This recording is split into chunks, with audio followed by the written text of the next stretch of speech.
Alright, this is a stock 555 that should not have a lot of hours on it. At least that's the claim. I think we're going to put it on Common Service Tool and see. And I got it up to about 120 pounds compression. Now I would have expected more. Alright. So I guess the question for me was, how much do I gain by the mods that I do? You know, so we're going to start with a baseline of 120 on this one. We're going to go through the modifications I do on this cylinder, if it's any good. And with my gauge, of course, that's the other 800-pound gorilla in the room, is every time you do these compression measures, you have to put the gauge and do it as a relative thing, from a start point to an end point. So I want to gain, on this saw, I want to gain quite a bit. I would have expected a little more compression than that. So, just for kicks, I've got the saw I built earlier this summer. Look at that plug. It's running beautifully. Common Service Tool thinks so as well. Let's see how much compression that saw has as compared to this one. So this one again, 120 pounds. Okay, it held pressure, I don't know if you noticed, so that's a legitimate reading. And let me just change this over to the other saw. Now the other saw is my bling saw, and I really thought seriously about bringing it back to a more conventional, you know, regular handle with a 20-inch bar 562, which is pretty much standard just with my modifications, you know what I'm saying? But what I've decided to do instead is just build another one with the same build. While I'm doing this one right here, just do two of them, and build another one with the modifications that I do with the increase in compression, but keep it a conventional layout with a standard bar and all that, standard panel bar and standard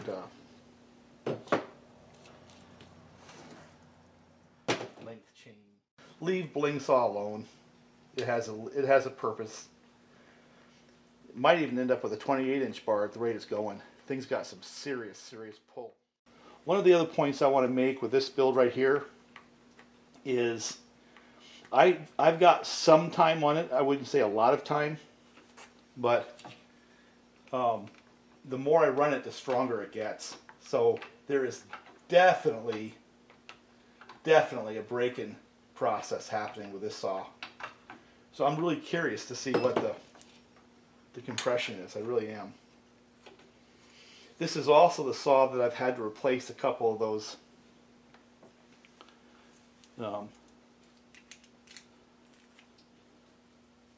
pull start pulleys. Let's see if I can even do this without hurting it.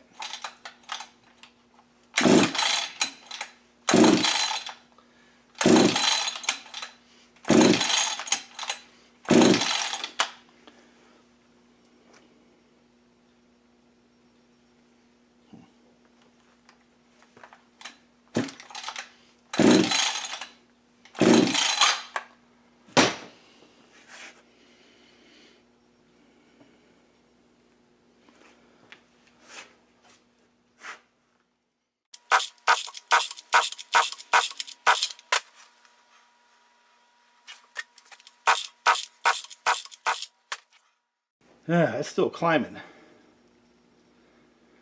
So my modifications moved on this gauge up to around 150 pounds. So it's suffice to say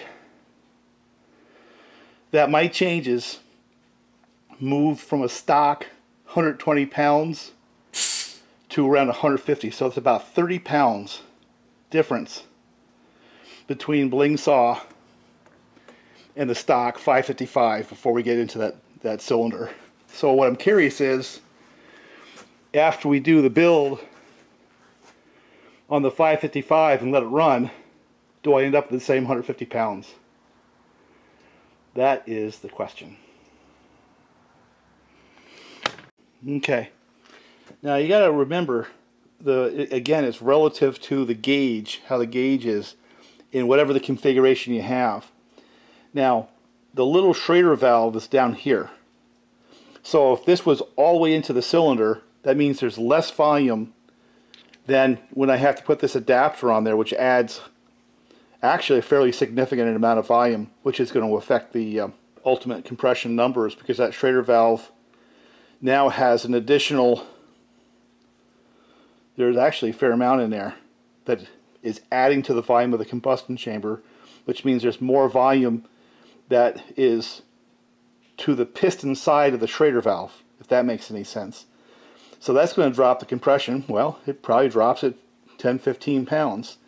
So if I had a way of putting my Schrader valve right in the top of the combustion chamber, that section right there, which is about 3/4 of an inch to an inch long, 1/8 of an inch in diameter, that volume would not be affecting the compression reading by adding that volume to the combustion chamber, because basically what's happening is you're looking for a change in volume as the piston goes up and down.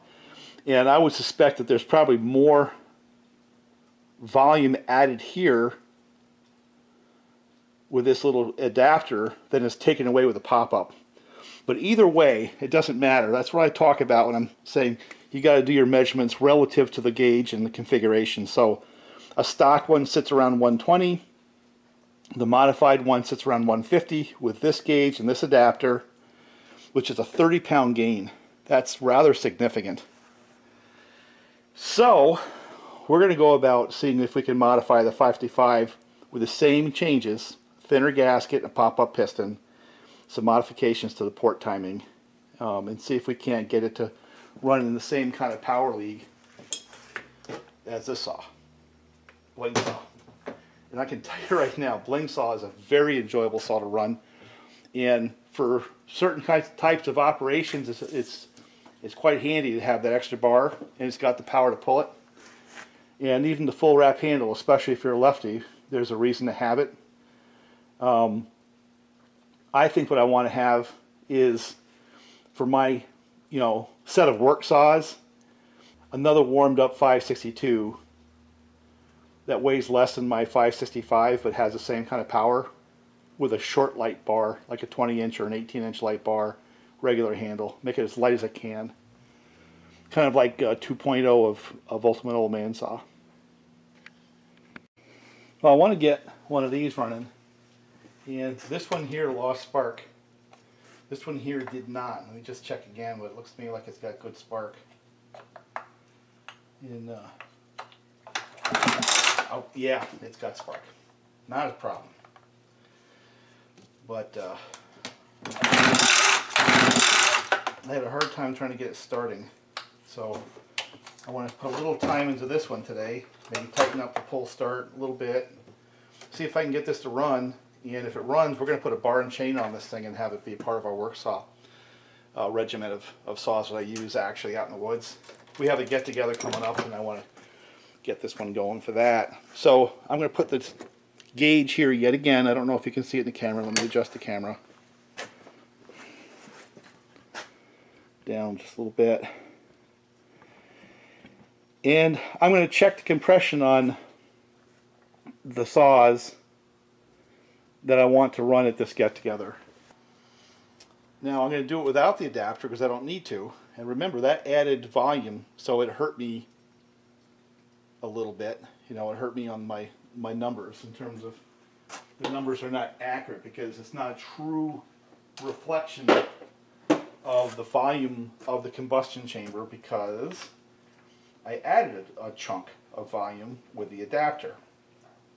But even this is still adding a little volume, so it's not like a scientifically correct, perfect number. It's just a reference. And I found, for example, on my outboards, if I have 120 pounds, that's a good number. They'll run 100 pounds, they'll be fine. Alright, so let's see what this guy has.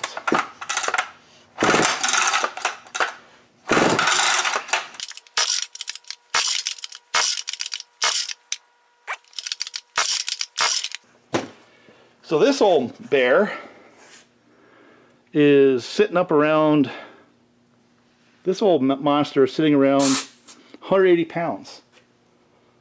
Wow. So it's got spark and compression. Now I just have to get it to run. 180 pounds. Wow. Let me see what I can do on this one. I think first thing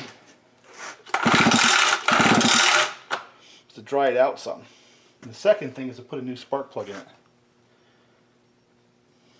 And if I can get this to run, I'm going to get a bar and chain.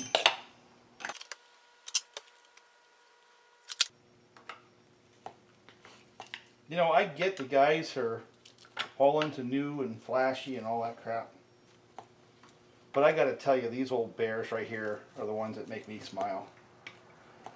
This thing here, Bob likes to use the word punching above its weight. Well, I don't know if this punches above its weight, but I'll tell you what, it's an old man. This old L77, their serial number is 1016398. I don't know exactly what year that is. We're going to find out, but I'm going to guess this is a early to mid 1970s era saw, and I want to put it on a scale, but I think you'll be surprised. This thing doesn't weigh a whole lot more than a 372. So you'll ask, well, geez, if it's got more displacement, 77 cc's, then why doesn't it run? Isn't everything about displacement? Well, it is. But here's a really nice cylinder piston. And if you look at the transfers, let's go get us a 372 top end. Look at the difference in cross-sectional area. In there, along with some other things, but primarily the transfers, the difference in that cross-sectional area means that this one likes to run at a much lower RPM than this one. This one here, well, no load stock is about 13.5. This one here, if we're lucky, we might get to 11,000 RPMs. And to hop this one up is hard. We're going to do it. We're going to do it on another cylinder. Partly because there's not much meat. You can't just like go grind into those transfers and make them larger. So about the only way that I'm going to be able to add cross-sectional area is to put finger ports in. So that's what we're going to do. We're going to put finger ports in. See if I can get some light in there on one of these. Oh, check this out. Not only do I have a nice top end for an L77, check that out. Look at that crank. Now, if you're a person who builds saws, obviously you're going to see the coarse thread. I build tools to pull that, so that's not a problem. These are the same steel cage 6202s that you get with an original edition 372. So I can put new bearings on this, although I don't know why you would. Those bearings are just fine. I had a guy who gave me a hard time on the outboard forums for not replacing bearings on an outboard motor that I had apart. And with steel bearings, you don't have the same kind of service life based on cycles that you have with some. They're not broke, they probably won't be broke. Must be a cow out there, I hear. I hear something. To the guys who are interested in why things are the way they are, transfer ports are one of the biggest issues which limits the RPMs. More transfer cross-sectional area. It's all relative to things like your primary compression and displacement and all that. And of course, you got to get air into the system and air out of the system. Usually, the limiting factor for RPMs on these saws is going to be size of the carburetor, size of the transfers, or the ignition system ability to spin those RPMs, fire that fast. just an aside. There's no sense in increasing compression on something like that. I'm already up around 180 pounds. So really the only thing I can do is to increase RPMs. I don't want to increase compression ratio. That's not going to help me. Finger ports, trying to open up the intake, or if I can't open up the intake, I'm going to increase the intake duration, and then opening up the exhaust and an exhaust in a muffler mod is probably where I'm going to go with these. But I want to see if I can make an L77 sing a little more modern tune. Anyway, back to my L77. Got spark, got compression. What I do need to do, and where I was at on this, is I got to get this pull start off and see if I can't get another wrap on the pull start.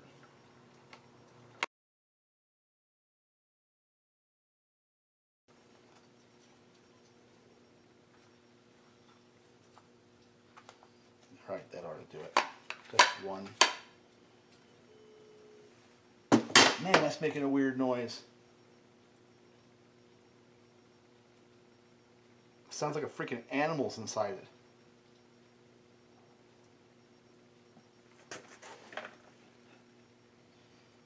See if I can find some screws to do a little better job. I need some longer screws, I think.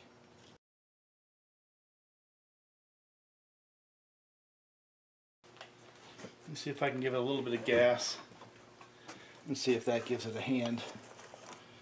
It looks to me like it's dry. Now, I've shown this a bunch of times, but a lot of times those old Tillotson carburetors, especially like with the Homolites, it doesn't really matter what brand it is, the needle gets stuck.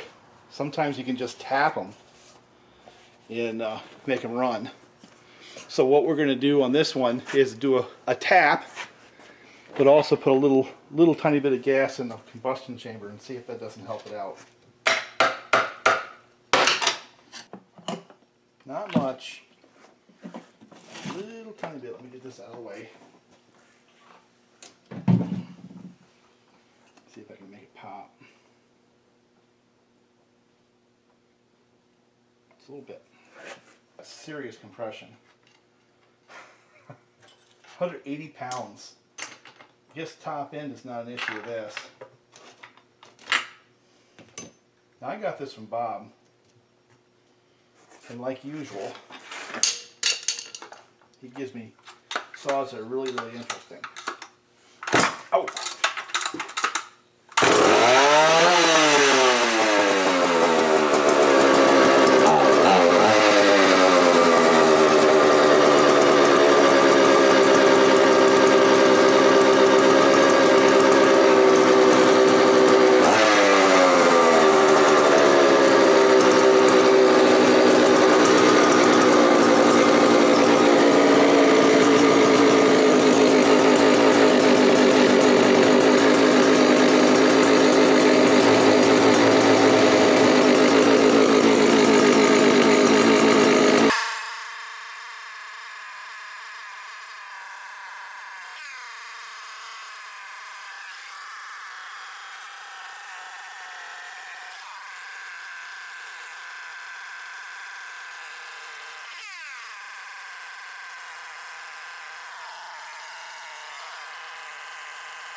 Wow. Yeah, you have to pull this over with authority. So I think we're going to suit this thing up with a bar and chain and put this into the work rotation. There we go. So it's right down in there. Well, the only bar and chain I could come up with that I think would work, that has sort of a period bar. I mean, I could put one of my Versacuts on there, but I wanted something that was kind of period. And I have a new 58 gauge, that's a number 48 Husqvarna chain, which is the same as LGX, on this Tilton Super Bar. Look at that, it's got 6 rivets in that tip. I think that'll be a good bar for it. I'm going to put it on and see if it oils. think that'll be a pretty cool setup. I'm going to have to try it without guide plates right now because I don't have any. And,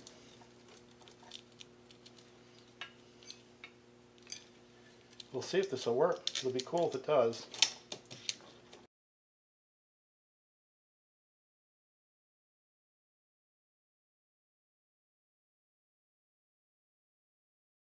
Darn it.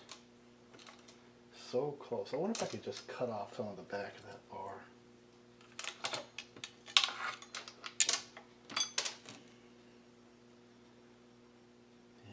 Okay, well, we'll see if it works. I cut a bar down and I put another slot right there for the adjuster for the bar oil, and I cut the back off as much as I could, and I moved the slot forward as much as I could. Now I always worry about that because is the chain going to feed onto that now? Yeah, partly because the diameter of the sprocket needs to be a little bit larger in order to feed on it, you know, cleanly. So we'll see.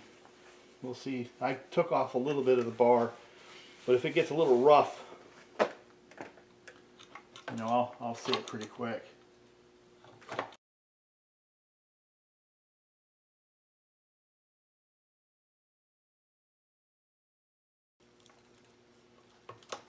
There we go.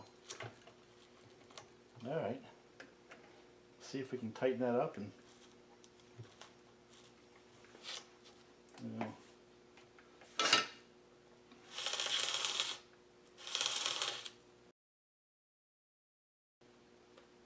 The problem is Hilton was trying to be different. So instead of having an 18 or a 20-inch bar with a standard, you know, like everybody else on the planet, 68 or 72, they came up with a bar that was right smack in the middle that needed 70 links, and I don't have any 70 links, and I don't like 58 chain. It's not that I don't like it, I just don't keep it around. So I may have to come up with a spacer. It's a little more slop than I like. And we'll just see what it does.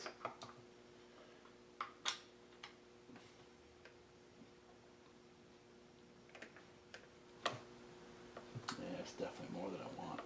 I don't put it up a little too much. So I took a nail and I put it on the grinder and ground it kind of flat, and then made a sort of an S shape with it. So I'm kind of curious to see if that does the trick.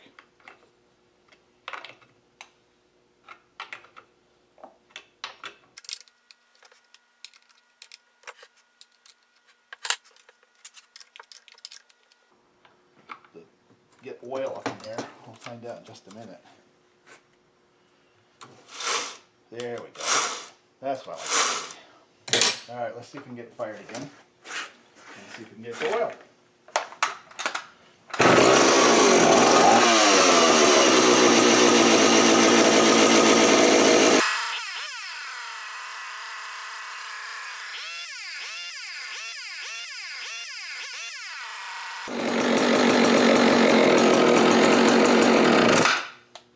Looks nice. Nice wet chain. Loosened it up a little bit. And started putting oil stripes on the box, so it's flicking oil. So let me give it a little tightening now. And this all will be ready to roll.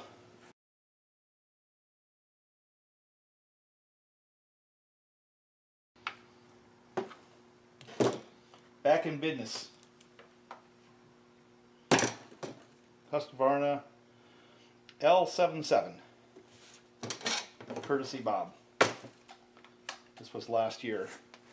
He created a monster because he's deflected me or distracted me from the John threads. This thing really isn't that heavy. It's pretty lightweight. I like these things.